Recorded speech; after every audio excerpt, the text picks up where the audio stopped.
আল্লাহ পাক রব্বুল আলামিন বলেন, ইয়া আইয়ুহাল্লাযীনা আমানুস্তাঈনু বিস-সাবরি ওয়াস-সালাহ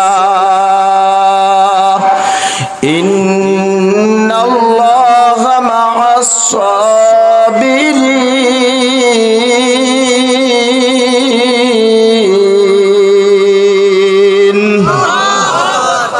ধৈর্যের সাথে, কিসের সাথে? ধৈর্যের সাথে। আল্লাহ পাক রব্বুল আলামিন অন্য এক আয়াতের ভিতরে বলেন, যখন আমার কোন গোলাম বান্দা বান্দিরা ধৈর্যের সাথে আমলের উদ্দেশ্যে দুনিয়ার জমিনে পয়গম্বরে আরবি সাল্লাল্লাহু আলাইহি ওয়াসাল্লামের একটা বাণী অন্তরের কান পড়ে। আগে বাহ্যিক যেই কান দেখা যায়, এই বাহ্যিক কান দিয়া শোনার পরে অন্তরের কানের সাথে লাগায়, অন্তরের কানের সাথে লাগাইয়া নিজে আমলের উদ্দেশ্যে যদি ওইটা আমল করে, রব্বি কারীম আল্লাহ পাক রব্বুল আলামিন বলেন, ও গোলাম বান্দা, তোমার জীবনের গুনাহ আমি মাফ করার জন্য ওই শর্তই যথেষ্ট। আও কামা ক্বাল রাসূলুল্লাহ সাল্লাল্লাহু আলাইহি ওয়াসাল্লাম। ইবনে আব্বাস রাদিয়াল্লাহু তাআলা আনহু পয়গম্বরে আরবির সাহাবী আব্বাস রাদিয়াল্লাহু তাআলা আনহু পয়গম্বরে আরবির কাছে জিজ্ঞাসা করলেন, ইয়া রাসূলুল্লাহ, ইয়া হাবিবাল্লাহ, আল্লাহ পাক রব্বুল আলামিন আপনাকে জানাইছেন আপনার উম্মতদেরকে নাকি দুনিয়ার জমিনে পাঠাইতে চান নাই, আপনার উম্মতদেরকে নাকি কিয়ামতের ময়দানের আগে জান্নাতের ভিতরে প্রবেশ করাইবেন। পয়গম্বরে আরবি জানাইলেন, হ্যাঁ ও সাহাবী আব্বাস, তোমার কথা সত্য, আমার উম্মতদেরকে আল্লাহ পাক রব্বুল আলামিন দুনিয়ার জমিনে পাঠানো কোনো সিদ্ধান্তই ছিল না।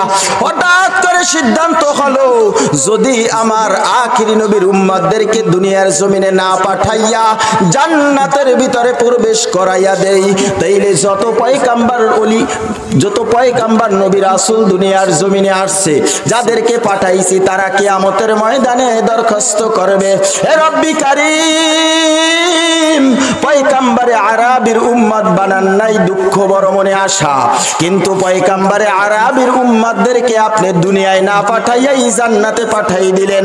আমরা তো দুনিয়ায় গিয়েছি, আমরা বুঝেছি লোভ কি, খেয়াল করবেন কথাগুলা, আমরা বুঝেছি লোভ কি, আমরা বুঝেছি টাকা কি, আমরা বুঝেছি স্ত্রী কি, আমরা বুঝেছি সন্তান কি, আমরা বুঝেছি মা বাবার ভালোবাসা কি, আমরা বুঝেছি জমি কতটুকু চষলে কত দুগা ধান হবে, আমরা বুঝেছি কয় হাজার টাকা লাগাইলে কয় হাজার টাকা সুদ পাওয়া যাবে, আমরা বুঝেছি ব্যাংকে কয় হাজার টাকা, কয় লক্ষ টাকা রাখলে কয় হাজার টাকা লাভ পাওয়া যাবে, আমরা বুঝেছি ধান করালি আর চাল করালি চাল যদি লাগাই মানুষের কাছে কত লাভ পাওয়া যাবে।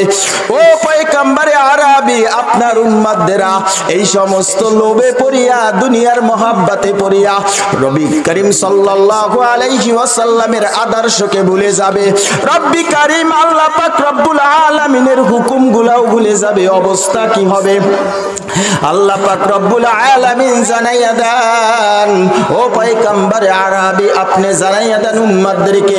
ইবনে আব্বাস রাদিয়াল্লাহু তাআলা আনহু থেকে বর্ণনা হয়েছে, হাদিসটি স্পষ্ট এভাবে আসছে, যখন আখিরি নবীর উম্মতেরা এই বাহ্যিক কান দিয়া শোনার পরে অন্তরের কানের সাথে কথাটা লাগাইয়া যতগুলা ইমানের চিকিৎসা বাবদ কথা হবে, ওই কথাগুলা যদি আমলের উদ্দেশ্যে শুনে আর একটা কথাও যদি আমল করতে পারে, আল্লাহ পাক রব্বুল আলামিন ওই সমস্ত বান্দা বান্দীদেরকে বিনা হিসাবে জান্নাত দিয়া দিবে। উদ্দেশ্য এতটুকুই, আমরা ইমানের চিকিৎসার জন্য এই মজলিসে এসেছি। সেই ইমানের চিকিৎসা তিতাও হইতে পারে, মিঠাও হইতে পারে। অনেকের একটু স্বাভাবিকভাবে গায়ে বাজবে, আহা আমার ভিতরে দিয়ে এই আদর্শ আছে। যদি কেউ গাঁজা খায় আর মদ খায়, তার সামনে যদি গাঁজা করার মদখোরের সামনে জাহান্নামের আযাবের কথা বলা হয়, যদি কেউ শরবত পান করো, শরাব পান করো, শরাব পানকারী কোনোদিন জান্নাতে প্রবেশ করবে না। হেই শরাব পানকারী বলবে, ওরে হুজুর, তুমি যেই বিষ্টাই যে ওই মাহফিল করো, ওই মাহফিলে আমি ৫,০০০ টাকা চান্দা দিছি, আর তুমি কও শরাব পানকারী জাহান্নামে যাইবে। যেই বাবাই গাঁজা খায়, এই বাবাই গাঁজা করে যদি বলা হয় তোমার মুখ থেকে এমন গাঁজার গন্ধ আসে, তোমার পাশে আর একজন নামাজি দাঁড়াইতে পারে না। ওরে গাঁজাখোর, তোর জন্য জাহান্নাম হারাম হইয়া গেছে। হ্যাঁ, মনে মনে কইবে ওরে হুজুর এমন কথা কইলা, আমি মসজিদের সভাপতি, আমি মসজিদের সেক্রেটারি, আমি এলাকার মুতুল্লি, আমার কথা ইমাম রাহি, আমার কথা ইমাম বিদায় দেই, আমার কথায় মসজিদ দোতলা হইছে, ছাদ দিছি, কিন্তু তুমি এমন কথা কইলা কা। বাজান কিছু করার নাই, না কইয়া উপায় নাই। ইমানের যদি চিকিৎসা দিতে হয়, এটা তিতাও লাগতে পারে, মিঠাও লাগতে পারে, কিছু করার নাই। অনেক মহিলারা দিনদার আছেন বাবা, ও পর্দার অন্তরালের মা বোনেরা, তোমাদের ভাই হাত দিয়া বইলা গেলাম রে বাবা। ফতুয়াখালী থেকে আইসা তোমাদের ভাই হাত দিয়া বইলা গেলাম, যদিও পর্দা করো না, বোকরা পরো একটা মা বোনদের সামনে দেখাও আমি বোকরা হইরা বাজারে বাইরে আইছি। এমন বোকরা পইরো না যাতে তোমার বডিটা বাহির থেকে দেখা যায়। তুমি দান করতে পারো, তুমি সদকা দিতে পারো, তুমি যাকাত দিতে পারো, তুমি সবকিছু দিনের পথে থাকতে পারো, কিন্তু তোমার আমলের উদ্দেশ্যে আল্লাহ যেমনি নামাজও ফরজ করে দিয়েছে, এমনি তোমার পর্দাটাও ফরজ করে দিয়েছে। তোমার পর্দা যদি তুমি ঠিক মতো না করো, আল্লাহ পাক রব্বুল আলামিন রব্বি কারিমের দরবারে তুমি একজন আসামি।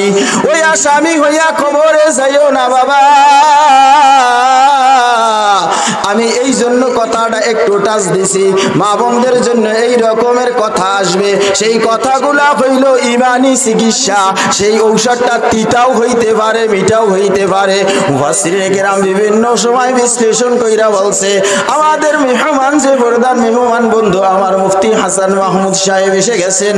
যদিও বাজান ইমানের চিকিৎসার জন্য বিভিন্ন রকমের কোরআন ও হাদিস থেকে আলোচনা করবেন, ভাই হাত দিয়া বইলা যাই আমলের উদ্দেশ্যে শুনবেন, তিতা লাগলেও মানার চেষ্টা করবেন।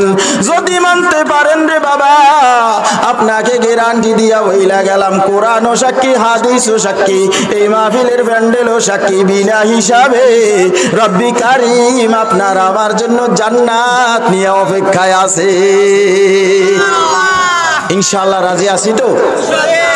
আমরা আখিরি মুনাজাত পর্যন্ত যে সমস্ত কোরআন ও হাদিস থেকে আলোচনা হবে শ্রবণ করব এবং মানার চেষ্টা করব। আল্লাহ পাক রব্বুল আলামিন যেন আমাদেরকে কিয়ামতের ময়দান বহু দূরে কিন্তু কবর জগতে আল্লাহ তাআলা যেন এই ছোটখাটো ন্যাক দিয়া আল্লাহ তাআলা আমাদেরকে সুপারিশ উসিলা করে মাফ করে দেয়, বলি আমিন।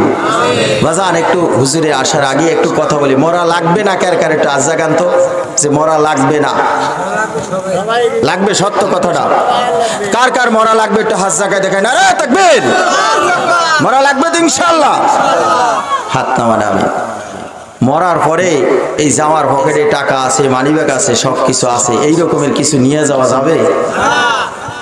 বুড়া হইলে মরবে, জুয়ান হইলে মরবে না, এরকমের কোনো গ্যারান্টি আছে? এরকমের কোনো গ্যারান্টি নেই। এই জন্য অনুরোধ করে গেলাম বাবা, মরা যখন লাগবে 100%, তাইলে কিছু সামানা নিয়ে যাওয়ার দরকার আছে নাকি? কিছু আমল নিয়ে যাওয়ার দরকার আছে।